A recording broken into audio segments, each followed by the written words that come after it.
Hi, I'm Whack. Hey, and I'm Pat. Thanks for joining us for this week's episode of the Weekly Orbit for Friday, December 27th. Apologies for last week. Whack, you and I recorded a full episode. And as I started doing the edits, I realized that we use Riverside, which usually is pretty good for our recordings. And when I started playing it back, Whack's soundtrack was like 14 seconds behind mine. So when I was talking, he was talking. We were all talking all at the same time, and it's just a mess. So Riverside tried fixing it, and they didn't get back to us until today, which really doesn't help. So apologies. We had a full episode for you last week, but Yeah, yeah, what are you gonna do, Whack? Right? You try, exactly. and sometimes it Yeah, works, and sometimes it doesn't. This is a holiday week, for the everyone out there. I hope everyone had good holidays. I was up in Toronto, Canada for my holiday. How about you? Did you do anything for this week? I know the boys have been off school, Whack. yeah. I So mean, that how's that that been? has, yeah, it's kept me really busy. And it's lovely to like spend more time with them, but it's like our routines are completely out the window. So I haven't really, sadly, been able to record much. Like you said, it's been really quiet this week as well. And next week I think things will pick up more in crypto, but the boys are still going to be home, so I think it's going to be another week of some disruptions. But Yeah. hopefully, the week after next, everything will be back to normal for me, and I guess for all of us. So at the Yeah. moment, it's just yeah, there's nothing you can do, sadly. Yeah, for next week, we're going to have our special guest Jasper on for Mhm. a 2024 recap and 2025 prediction episode.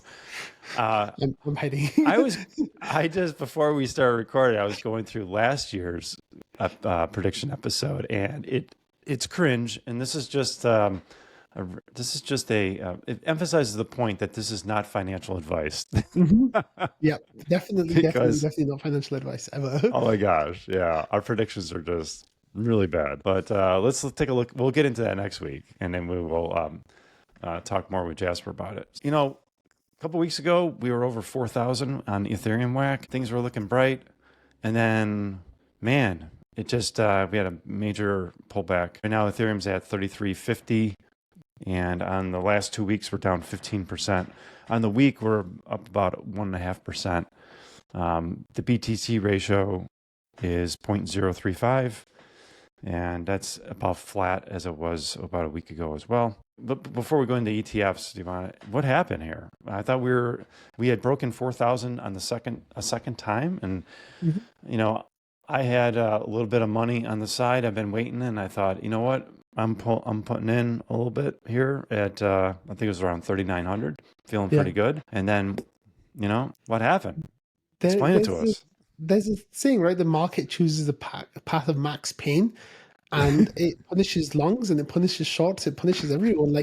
Like the these markets are like cruel. Like, do you know what I mean? Like, there's every little bit of hope and expectations you have just get stripped away, and that beaten out of you completely until there's nothing left, and you're like a shell of a human being, pretty much. Like that's what happens. Like that's what it does. It gives you glimmers of hope, and you just as you're starting to get excited again, it's like nope. Just kidding, and then it dashes them away.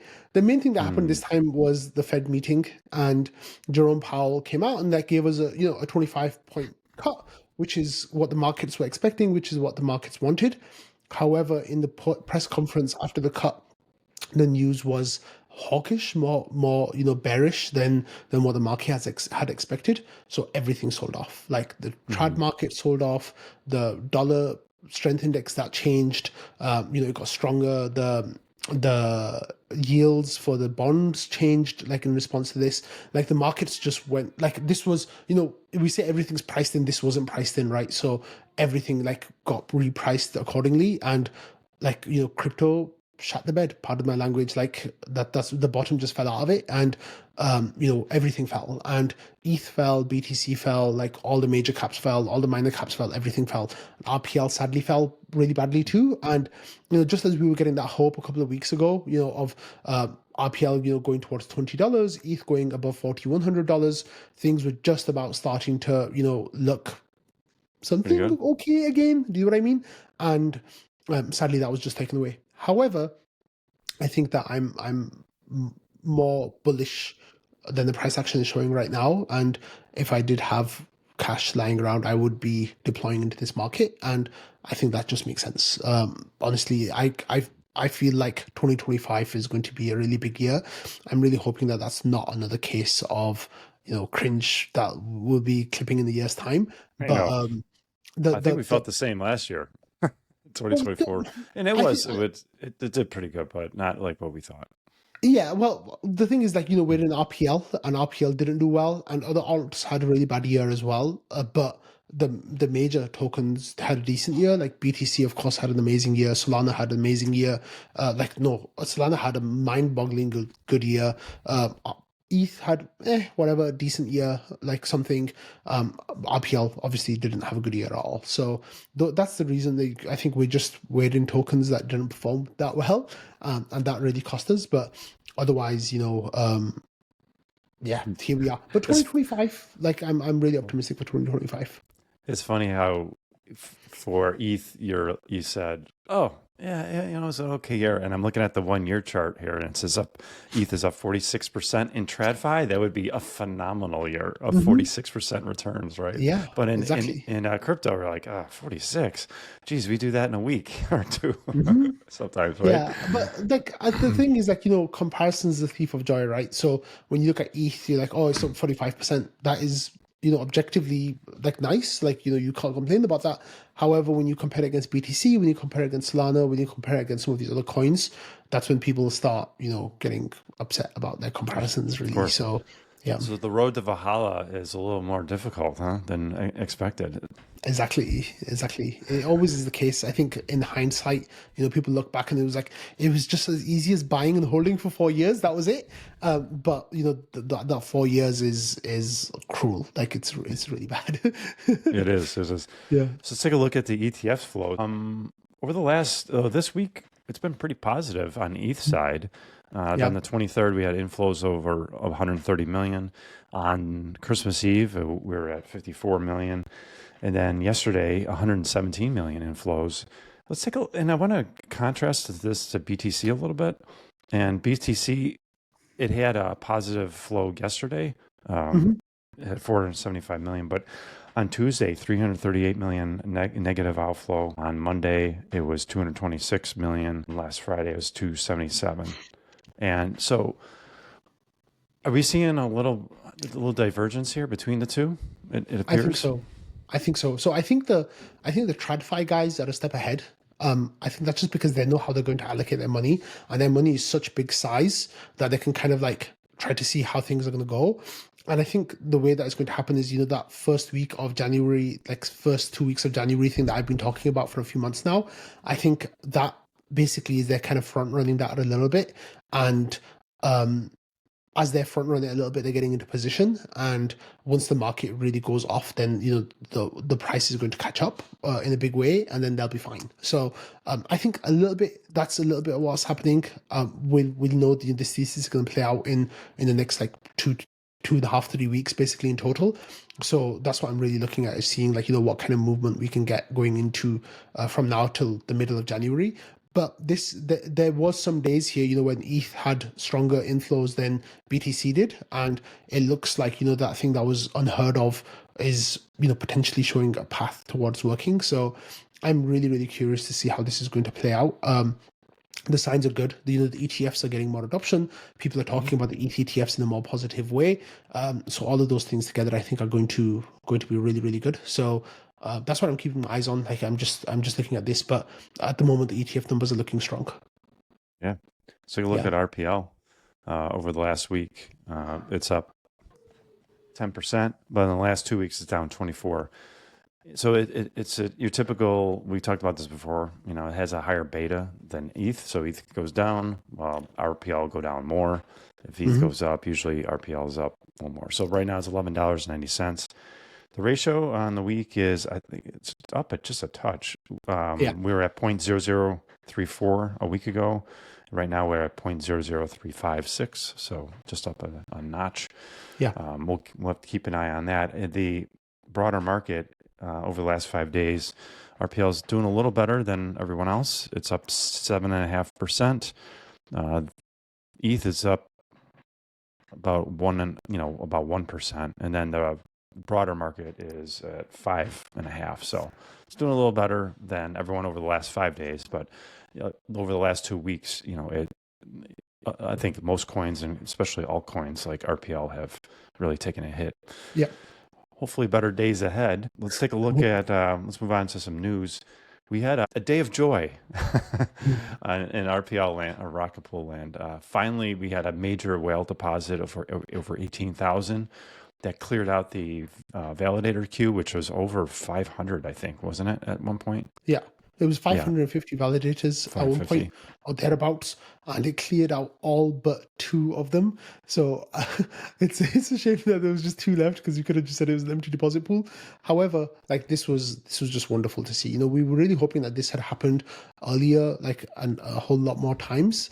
But hey, like we got this now, and I think that sentiment was just kind of being compounded with all these different things. So price, of course, was down, and then queue was getting longer, and all Mhm. of these things was just like really leading to a lot of negativity. And thankfully, at least we had this little bit of respite, where we got a nice move. Like thankfully, we got a nice move here with the deposit. Like the queue went down to zero pretty much, and now it's building up again. But that's okay. The fact that we got this one big deposit gives us hope that we can get future big deposits. And it just like Rocket Pool hasn't been forgotten about. Is the kind of idea here is that we still have the possibility of there being big deposits coming into Rocket Pool. Now What we do we just have know to about wait. this? Yeah, what do we know about this So particular this whale? was Was this in a Singapore investment firm or something like Yeah, that I that's what read? it looks like. And like their website is, I think it's neso.eth, something like that. I forgot the name, sorry. But they looks really unassuming, but it looks like they're managing hundreds and thousands of ETH, like literally like hundreds of thousands of ETH, like just a mind-boggling large amount of ETH tokens. Because along with putting money in a Rocket Pool, they also put money into um, Lido, and I Hmm. think I saw a snippet on trading where they also put money into ETHify, but I'm not sure about that. I'm not up to date with things. I'm just behind because of the holidays. I'm gonna catch up with everything today. But yeah, like they had a lot of money to splash around, and they are doing this beautiful whale splash, and it's been really great to see. So now the thing is, we just need to keep getting the Okay, word out that Rocket Pool, is not dead. Like we still have things going for us, and hopefully, we'll get more of these whale splashes coming.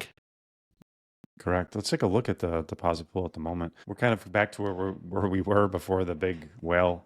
We've got 103 mini pools in the queue. There is room for we got a whole 18 bunch of more. space. Yeah, Yeah. it's a full It's a deposit pool. Yeah, Yeah, it's yeah, so if you look at the deposits over the last week, it's been, well, we had that 18,000, which skews the numbers a little bit. But yeah, kind of back to where we were before. So you see on the 22nd, you had that big deposit of 18,000, and then, little drips coming in on the 23rd and a little bit around the 24th, but yeah. it's a little slowed down a little But bit since then. the same issue that we had before, right, is the same Yeah. issue now, is that there's a discount in the secondary market. So instead of going to the deposit pool and minting your RETH there, you'd rather go through something like CowSwap, get the best rate, and then with the best rate, you get a couple of months of extra staking rewards for free, pretty much. Like if you can exit at peg. So that I think is the situation here, is that why we're not getting the more deposits, but yeah, that's what it looks like. Now I saw that had that whale used cow swap, they could have maybe saved 60 or 70 ETH with the discount instead of doing Yeah. it directly through. So we're happy that they went right through the rocketpool.net because that cleared out the validator queue. If had they gone through cow swap, that would have totally eliminated our ETH discount, which Hmm. right now is about 0.3%. Yeah, So, but hey, when you're managing hundreds of thousands of ETH, maybe 60 ETH is not a big deal, exactly. Yeah, because right? they were, like I said, they threw around like tens of thousands of ETH that day. So I think they'd rather deal with the contracts like directly instead of putting an intermediary in there just in case like something goes wrong or whatever. That maybe those are small beans. Like yeah, that's just the way it is, I guess. Small beans. Yeah. All right, let's move on quickly.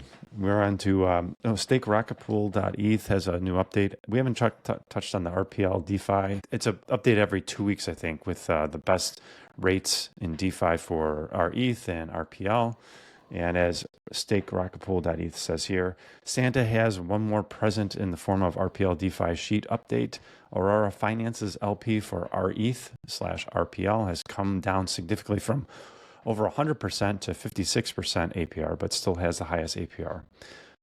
Less volatile strategies, try out PancakeSwap's rETH WETH pool, which is up to 40% APR. Let's take a look at the chart real quick. And I wanted to focus on, you got Flat Money, which is a relatively new participant. They've been around for about 6 months now, I think. Right now, they're over the last 7 days, they're deployed on base. Their APR is almost 33%.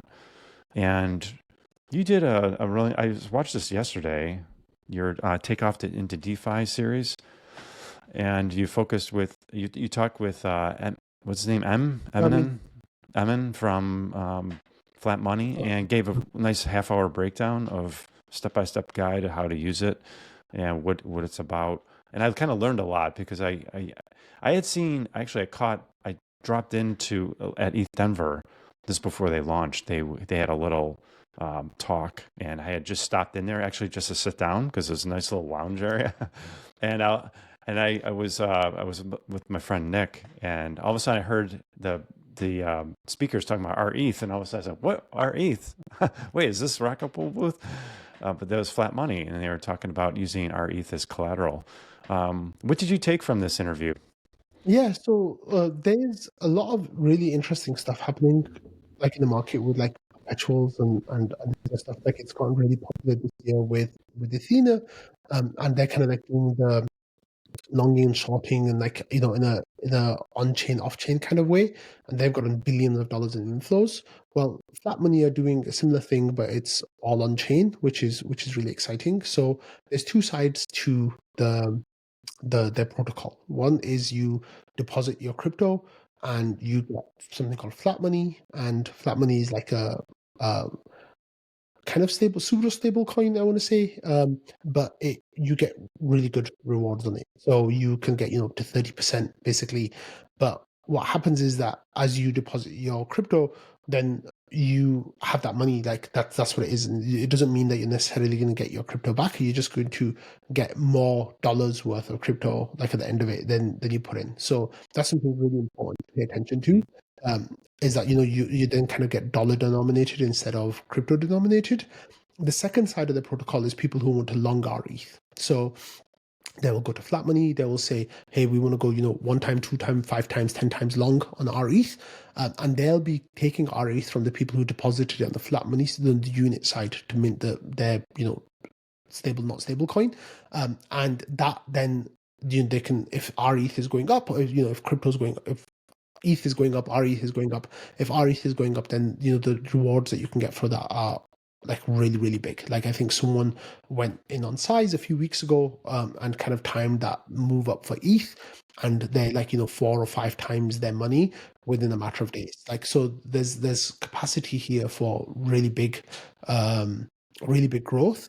The problem is that it is very, very risky, and that's how it works. So by going long, you're paying a fee to the people that you're borrowing the money from, and they're obviously getting that yield. So if you have stable coins, and if you just want to get yield on stable coins, and that's all you're thinking of as stable coins, then something like Flat Money is actually like really nice in that you can go there with your USDC, you can deposit it on the back end. They're swapped out for rETH, which they lend out to people going long.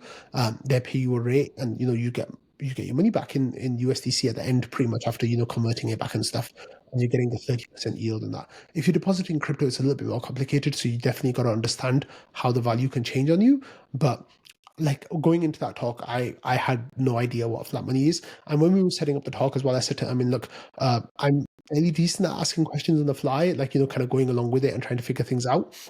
So the best thing I said to him to do would be to, let's just I'll go in totally like, as a noob, and you just kind of explain things along the way, and I'll ask questions that I think, might be useful for me or other people. And I think that was a really nice approach because, he was able to answer all of my questions in a really, really smart way. And I think like, there's a couple of people in the Rocket Pool community who have been like, hyping up that money. Even Jasper's been talking about it quite a lot. So, it's actually something really cool. So they're really small. They've got like $10 million of TVL. They're actually the biggest user of our ETH on Base, which is Yep. amazing to see. So, I'd love for there to be more protocols like this. When I asked them and I'm like, why did you guys choose to use our ETH? He was like, it just is aligns with our ethos and our values, right? Like we want the most decentralized, the most like, Ethereum aligned, whatever that means anymore.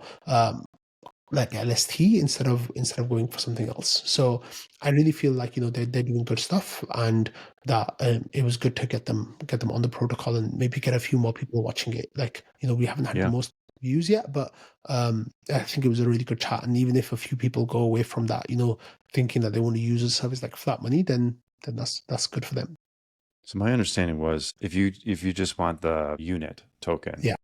so you put some, say 1 rETH, you deposit, you get a unit back, Mhm. and that unit is accruing transaction fees, liquidations, and other things to provide that yield. Yeah. And so if the market goes up, if the ETH goes up in price, that yield's going to be a little lower because there won't be liquidations, because those guys who are faxing our ETH are making money on it. But if the market goes down, ETH goes down, that yield should go up because you're going to have liquidations from those folks who had gone long and got kind of bitten. Is there any downside if you have the unit? Can you go negative on your APR? Do you know Yeah, that? so no. So what happens is, say you come in with an rETH, right? And then you get Mm-hmm. unit in return for that. Your unit's going up by 30% a year or whatever it is, like that, whatever their rate is. So if you're in there for say 6 months, your unit went in at $4,000. Let's just say you were in there for 6 months. That's 15% that it went up by. So that's another $600. So now you got Mm-hmm. $4,600. However, if rETH went up to $10,000 in that time, now you're getting much less back in terms of your rETH. Right. So why, however, like, because this unit denominated, right? It's not rETH denominated. So when you go to cash back your unit, you've only got like $4,600 instead of like $10,000 now. So you're getting back half the amount pretty much of like if you buy back into rETH. However, if the price goes down, then you still get $4,600. But now if rETH has gone down to $2,300, for example, now you get back two rETH instead of just the one rETH that you kind of put in there I to see. begin with. So So that's there, kind of there the is idea of the flat. The term flat means you're kind of flat, and if market goes up, you're still stuck at that. Yeah. If market goes So what down, happens you're is, yeah. So what happens is you're taking out the volatility of the market of the rETH asset, basically. So for some people, they want that, right? They want to have that volatility taken out so they can get that predictable yield. Other people, of course, a lot of us are in crypto because we want that volatility that comes with crypto, and we expect Mhm. it to go up potentially. So that's the difference there. So I think people have got to really understand what they're getting themselves into, because you might think, oh, there's a 30%, that's awesome, like I'll just keep that and I'll be good. However, it's a little bit more complicated than that, in that if you denominate your value in stable coins, then it's mostly good. If you denominate your value in rETH, then you could be in for a surprise that you might not want. So please like understand that this is not financial advice. Like you are getting in this of your own volition, and yeah, do your research first. But the longing thing I think is really interesting, because Mhm. if you think the price is going to go up, then you just pay that fee to the unit holders, and then you can potentially get some really nice upside there. So definitely like look into that, but only use it if you're very, very sure of what you're doing. So you could take, in your example, if you had 4,000 USDC and you put it Mm-hmm. in, and you had 30%, say 6 months from now, you've got 15%, and now you got 4,600. When you pull it out, are you going to get USDC or are you going to get rETH? No, I think what happens is you get rETH. I'm not. There's still. I think you get rETH basically back, and then you can just Okay. swap it back to USDC at that point. Mhm. So I think that's something that you might want to clarify before you get in there. But I think Mhm. that's the way it works. Gotcha. Yeah, take a listen. It's cool that you do these series that kind of goes into the weeds on how to use RPL or rETH and these DeFi protocols, because sometimes it's, you're just reading Twitter and you see stuff and you don't really know how it works. And this is, I think, really educational. Yeah. Like I covered them on Rocket Fuel a couple of times, and each time I covered them, I was just like, I don't know how this works, but they're doing Yeah. cool stuff. And then the guy from the thing was like, we are actually not going to explain to you. And I was like, actually, that makes sense. Like, let's just do it on the show instead. So yeah, Sure, sure. yeah. Okay, the last item is SAD broke director who does work for Alpha Growth. He came into Discord and says, I'm not a technical person, but would love to ask the gigabrains in this channel a question. I've noticed a trend while discussing rETH integration with L2s. Many are using Dinero to create custom LSTs. And I'm wondering, could a similar solution be built on top of Rocket Pool's decentralized infrastructure, allowing chains to create their own LSTs while leveraging Rocket Pool's existing tech? How long would it take to implement a solution like this? So this created a big discussion. And it seems to me, Whack, that, I guess like Arbitrum, they have like an ARB ETH, and ZK Sync as a ZK ETH and so on. But they're really not traded much. And, it's really thin. I mean, like, I think Valdorf looked up, I don't know who it was, but they had like 26 ETH Yeah, total ZK one, yeah. equivalent, ZK. Yeah. So, it's kind of interesting that I guess Alpha Growth is getting feedback from some of the L2s, about something like this. So I don't know if they have ideas of expanding those or Yeah. what, but Well, they just saw, what do you think? that there were these announcements coming out that this L2 or that L2 is going to be staking the ETH, blah blah blah. And when he kind of like dug into it, they were all using Dinero to do it, and he was just like, why aren't they using Rocket Pool to do it? Like, what would be the barriers to that? And as we dug into it as a community, trying to figure out what was going on, it really is just a matter of having a wrapper. Like you have a contract and you put rETH in there, and then it lets you spit out, XYZ ETH to the equivalent amount as a return. And Mm-hmm. like it's really, really straightforward. Like it's actually like a really easy contract to write as well that you can just put there. So that is actually a really interesting topic. I don't know how much demand there is for it, but if they, if Alpha Growth go out there and find, some L2 that says, hey, we really want to use this, then awesome. Like, we can probably set it up quite easily as a community and like get it audited like, really quickly. It's a really, really simple contract, like a wrapper contract. And then they can call it whatever they want, but I don't see the reason why you would do that. Like, you want your LST to be composable and like, fungible. And if a user comes to your platform and says, hey, I want to stake this ETH, and you're giving them XYZ ETH, by giving them rETH, you might actually have better liquidity. You might have better, ability for the person to bridge it to other places if they want to use it, instead of just a token just sat there doing nothing, which is what it would end up being if it was, low TVL and low liquidity. It would just be kind of useless. So I think that is one of those things where we um, we don't know how much use there'll be for it, but it's an interesting idea that's been popped around, definitely. Yeah, because then although like ZK ETH they'd have to go out and the team would have to go approach Aave and all these other protocols that get it integrated. When rETH or an STETH have already done a lot of that, and you're Yep. kind of starting from square one. And then it just confuses and muddles all the water too. Mhm. There's so many LSTs, there's probably more coming, and it kind of breaks all that liquidity up. I don't know, but there must be asking about it because that's why Sad Broker came into Discord, right? Well, I think they're just kind of like trying to cast a wide net, the Alpha Growth are, and just trying to see, where there might be opportunities for rETH growth. And by seeing that, Dinero's getting some momentum with these, well, at least some awareness, like in terms of like, socials being promoted on socials and stuff, maybe there's scope for, rETH, sorry, to have that too. But digging down, I think it might not be worth it unless the the protocol that you're partnering with can expect there to be like thousands of ETH worth. Like I said, the contract writing is it seems like it's trivial. Once you write a contract, then it's just a matter of changing the name of the output. Like everything else would be the same, so you could spin up a million of them. It's not a problem. But How many people want to use it? I think that's the issue that we don't quite know. Hmm. Gotcha. Yeah.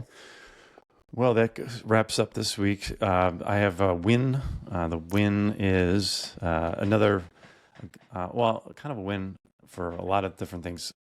Win for the holidays, spending time with family, of course. That's the generic win for the week. But also thankful for another year of Weekly Orbit, working with you.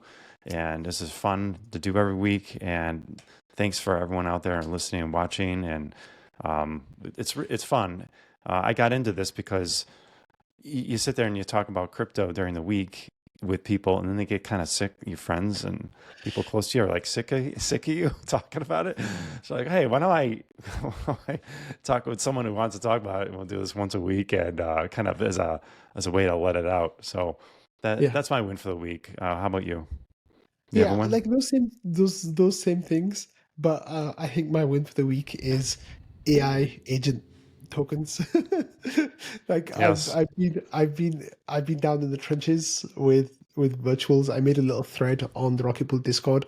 Says whack buys AI agent coins, like, follow along. And it's actually gained a little bit of traction. There's like 20 or 30 people in there, and it's quite an active thread where we're Mm-hmm. like coming up with strategies and like, ideas of what to buy and what not to buy and stuff. Mm. And it's been a lot of fun, Pat. Like, honestly, yeah, like, like, I've seen tokens do like, three, 400% in a day. Like this token that I was looking at earlier, I bought yesterday, and now it's 400% up. So that's nice, when you've been in RPL for a few years and the price is just down only. So it's kind of like addicting to see a token price go up. But it's time consuming. Like if you want to do this seriously, like, there's this guy who was in the EV Mavericks. So like EV Mavericks, yay! Yeah. That's the community that came about of ETH Finance. The EV Maverick was on Twitter yesterday, and he was talking about how, like, in the last few months he's made seven figures with Virtuals, which is a platform on Base, with AI agents, buying into them and holding on and like selling them and stuff. And he made over $1 million, which is absolutely amazing. So I was just like, oh my god, like, you're a lion, I'm a lion. Let's like share tips. So he actually came into my thread that I made on the Rocket Pool Discord, and shared his tools, like what he uses to get in on these tokens early. It's like, there's Telegram channels, like, with bots, and there's these like platforms that tell you what's happening and gives you statistics and breakdowns. And like he shared his links like freely, which is absolutely amazing. So like I was playing around with that last night, and I got some nice multiples on some of my investments. But it's like baby money, do you know what I mean? Like, $10 here and $20 there kind of thing. But it's fun to play with. So that's Yeah, I my was win. wondering if this is like just is the AI agent the next Big meta, yeah.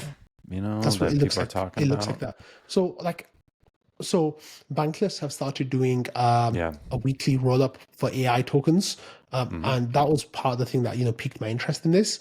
And then on top of that, Bitwise did their annual predictions, and they said one of the big things they want to look for in 2025 is this agent AI agent meta. Then we had things from Van Eck. They mentioned AI agents. A whole bunch of podcasts I listen to with people like VCs, like Chopping Block and Bell Curve. They're all talking about agent AIs. So, I'm sure some of these guys have taken positions and stuff. So they're kind of hyping their own bags. But compared to the, amount of total like TVL and all these different spaces, it's really small. So I think that there's a lot of scope here for, explosive growth. So I'm trying to get into position and trying to, like, learn the lay of the land. And it's actually just fun. Do you know what I mean? Like it's just fun, and it's How'd nice those to tokens do have with the fun. correction that, in general? Were they just smacked down with the rest of the market? Yeah, so they get smacked down more. So if the market went down 10%, they go down 30%, but then they go up faster too. So if the market goes up Yeah. 10%, they go up 30%, basically. Like, they're really far out there. It's really risky. And the a lot of them, just do nothing. So there's definitely that as well. And it's very, very like risky. So people that have asked me for advice of, like, what they should buy, and the ones that I've been recommending to them are like the more stable ones, the ones that are already established. So there's the virtual token, that's the platform token, and Mhm. they're doing some really cool stuff in terms of like value accrual to the token. Then there's some of the big agents that have done really well and performed strongly. So there's AI XPT, there's Luna, there's Vader. Then there's another platform called Fraser that has a Phi token. So those are the kind of ones that I mentioned to people, like if they want to get involved. Um, Depending on how risky or less risky they want it to be, even though it's a really risky area, right? Like comparatively to like ETH or even RPL, I guess. Um, Yeah. well, maybe not to RPL, who knows? But the idea is that it depends on how risky you want to go. But I've literally, like yesterday, I was buying tokens at like a $30,000 market cap. So that just tells you, like like literally like brand new tokens, and seeing what happens from there. So definitely take this at your own risk. Like I'm Yes. not recommending that you do this. Like this is like degen behavior that's kind of like out there on the curve. So it's totally up to you whether you want to do that or not. But it's fun. So Yes. yeah, Not financial advice, of course, definitely, but definitely not financial yeah, advice. Definitely not. be Yeah. careful out there. So, Hmm. well, we'll be here next week with our year-end wrap-up and 2025 predictions. It should be a great Yeah. show. I'm taking a lot of humility from last year's show, so No, Pat, we'll you gotta see. go big. You gotta go big, Pat. It's 2025. Geez, You gotta you said the manifest it same into the thing. world. You said the same thing to me last year, and it turns out my very modest predictions weren't even close to being true. So,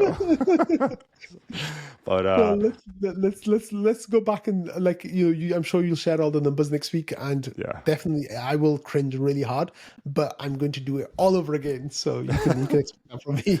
It makes for good viewing, that's for sure. It makes for something. Yeah, it does. All right, Yeah. guys. We'll see you next week. Thank you Take so care. much. All Bye, right. guys. Bye bye.